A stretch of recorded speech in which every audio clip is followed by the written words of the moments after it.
Finally મિત્રો સ્વાગત છે તમારા બધાનું આપણા નવા જોરદાર વ્લોગમાં। જય દ્વારિકાધીશ। અને મસ્ત મજાની વ્લોગની શરૂઆત થઈ ગઈ છે। આજે છે રખ પાંચમ, તો મસ્ત અત્યારે નાહી ધોઈને કમ્પ્લીટ થઈ ગયા અને આપણે જવાનું છે રખ પાંચમનો મેળો ખંભાળિયા થાય છે। બહુ મોટો મિની રણુજા કહી શકાય એવો મેળો થાય છે। તો આપણે જવાને કેટલા વર્ષોથી હું ગયો નથી, 7-8 વર્ષથી ક્યાંય મેળામાં। તો આ વખતે ઘરે હું તો હું કહું જાતો આવું મેળામાં, હું ને મારા માં બે જાય અહીં। પછી જોઈએ સાંજે પણ પાછો જવાનો વિચાર છે ભાઈબંધુ ભેગું। હવે જોવાય તો ટાઈમ મળશે તો જાઉં, અને ગાડી લઈને બાઇક લઈને જાઉં। જો લક્ઝરી લઈ જવાય નહીં અત્યારે ખંભાળિયા, ટ્રાફિક બહુ હોય છે એટલે કાઢવી વહમી લાગશે, એટલે આપણે બાઇક લઈને જ જવાનું છે, આપણી હોન્ડા લઈને જ। તો ફાઇનલી મિત્રો બન્યા રહેજો, કેમ કે જેટલું બનશે એટલું શૂટ કરશું આપણે। ભીડભાડવાળી જગ્યા છે એટલે કદાચ સરખો મેળ નહીં આવે શૂટ કરવાનો, થાય તો આપણે કરી નાખશું। તો તમે બધા બન્યા રહેજો।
ફાઇનલી મિત્રો આપણે પૂગી ગયા ઘરે, મસ્ત મજાનો મેળો કરીને આખો દિવસ। હવે અત્યારે મારે જવું હતું પાછું, હાંજે વિચાર હતો પણ અત્યારે બધા એમ કહે ને ટ્રાફિક બહુ એટલે બહુ છે।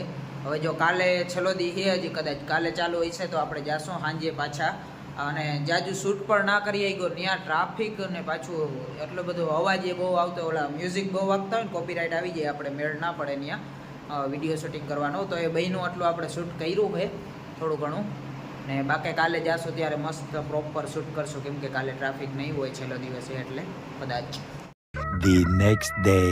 ફાઇનલી મિત્રો અહીંયા આપણો બીજા દિવસની શરૂઆત થઈ ગઈ છે। જોકે દિવસની શરૂઆત તો બહુ વહેલાથી થઈ ગઈ છે, તે પછી હું એમ થોડીક વાર નેદી આવી હોય, ખરા નેદવા લઈ ગયા, મને ઉકલે નહીં નેદવું એટલે। અને હવે મસ્ત મજાનો બપોર થઈ ગયા ને અહીંયા જો મારી માં છે ને એક શાક બનાવે છે, જો ભીંડા ને બટેકા લઈ અને ઓલું શું કહેવાય નવીન જાતનું શાક બનાવે, કેવું ખબર એ કહે વરારીયું શાક એવું કહેવાય। જો આ ગાંઠિયાનો મસાલો નાખીએ ને એવું કરીએ, બોલો એવું શાક બનાવે છે। હવે જોવાનું છે આપણે કે મારા માનું વરારીયું શાક કેવું બને। તો મેં પહેલી વાર જોઉં હું પહેલી વાર બનાવે છે લક્ષક, મેં તો કોઈ દી ખાધું નથી મારા માનું આ એવું શાક, વરારીયું શાક ભરેલું। એકાદી વાર બનાવ્યું હોય છે પણ મને ખબર નથી, એવો સીન છે આમાં, જો લ્યો છે ને। હવે આ કેવું બને, કઈ રીતે ભરાય હું તમને બતાવું હમણાં। જો એમાં હે ને મારા માં નાખીએ હું ખબર, જો મટીરિયલમાં હે ભીંડો, બટેકું, ચોરી, પછી ગુવાર, આવું બધું નાખીએ। જો આ રહ્યો ગુવાર, હિંગુ હે ને, આ બધું નાખીને મસ્ત મજાનું ભરેલું શાક આજે આપણે ખાવાનું છે। મિત્રો પછી હે ને એને આ રીતે આમ ભરવાના બટેકાને ને ભીંડાને ને બધાને આ રીતે લોટ ભરી દેવાનો એમાં અને પછી એને બાફવા નાખી દેવાનું. એવું કરવાનું હો. આ બધું હું શીખીને તમને બધાને કહું. તો મિત્રો આવું હે ને આ હે તપેલી જે ઓલ ઢોકરીનું આવે ને એવું એમાં પાણી નાખવાનું એટલે આપણું હે ને વરાળિયું શાક બનશે. 2 કરિયા પાણી નાખી દીધું. હવે હે ને આ જો આ બધું ભરેલું હોય ને આને અહીંયા ઉપર રહે. જો અહીંયા ઉપર રહી ગયું. હવે નીચેથી ગરમ કરશો ને એટલે એ બધું વરાળ થાય અને એનાથી આપણા ઉપરવાળા બટેકા ને બધું પાકી જશે. ભીંડા ને પછી આ ચોરી નાખવાની આપણે એમાં. પછી આને પેક કરી અને જો નીચે પાણી નાખ્યું ને એની વરાળથી ઉપર શાકે પાકી જશે. જો આ શાક રહ્યું ને બટેકા આ બધું પાકી જશે. મિત્રો અહીંયા આપણા બપોર થઈ ગયા અને મસ્ત મજાનું આપણું વરાળિયું શાક બન્યું. જો જોઈ લ્યો આવું બને આ શાક. હવે હજી જારું હલાવવું જો. હલાવ ચમચા તો હલાવતા. જો આવું શાક બને. આ વરાળિયું શાક કહેવાય આને. આવું મસ્ત શાક બન્યું હોય. હજી ત્યાં જારું હજી કેવું બન્યું એ તો ચાખી પછી ખબર પડે. અત્યારે હજી ફાઇનલી મિત્રો આપણે ખાઈ પી લીધું છે અને હવે એક છે ને બપોર વહેલાનું એક કામ આવી ગયું છે. મોટર ચાલુ કરવાની છે આપણે હજુ માંડવીમાં. આ માંડવી રહે ને આ નહીં ઓલી ઉપરવાળી છે ને ઉપરવાળું ખેતર છે ને ત્યાં માંડવીમાં છે ને મોટર ચાલુ કરવી જોઈએ. વરસાદ વયો ગયો છે અને સુકાવા માંડ્યું છે તો આપણે જ્યાં મોટર ચાલુ કરવા માટે વાવે તો આપણે વાવે અમે જોઈએ જો ત્યાં છે ને આપણી વાવ है. यहाँ जाए અને મળું તમને. तो गाइस अभी फाइनली हम पहुंच गए हैं हमारी वाव के पास, कुआं के पास. बताऊं ये रहा हमारा कुआं. अभी हम पहुंच गए हैं. ये हमारा वाव है.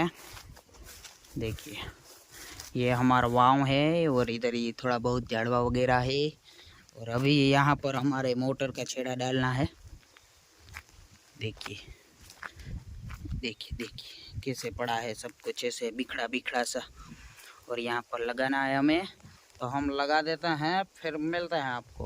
पर हमारा छेड़ा लगा दिया है और यहाँ पर हमारा मोटर हो गया है शुरू. देखिए देखिए અને અહીંયા જો આ તરાવ કેમ ભર્યું હોય. આપણે તરાવ નહીં વાવ હે સોરી તરાવ આ ભર્યું હે સામે ભર્યું જો વેર્યું ચાલો દેખાડો જોમ નથી. જો અહીંયા ભર્યું હોય તરાવ અને અહીંયા છે આપણી વાવ. આ પાણી છે રિટર્નનું. ઓલો શું કહેવાય એક્સ્ટ્રા પાણી હોય ને વધારાનું એ પાણી આમ પાછું વયું જાય. આ બધું જાય લાઈનમાં વાહ. તો ફાઇનલી આપણે ઘરે જઈએ હવે. અહીંયા મોટર ચાલુ થઈ ગઈ છે અને મસ્ત મજાનું પાણી પાવા માંડી આપણે. જોકે પાવાનું નથી એની રીતે જાહે કેમ કે આપણી પાસે પાણી છે પૂરતું. આખું તરાવ ભર્યું જ છે તો વાપરો મોજ કરો. જો મિત્રો તમે આ રીતે પાણી પીધો કોઈ બી જો અહીંયા હવે આમ પાણી પીધું કે નહીં.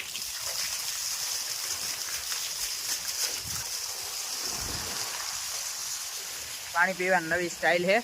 આ રીતે પાણી પીતા જાજો તમે.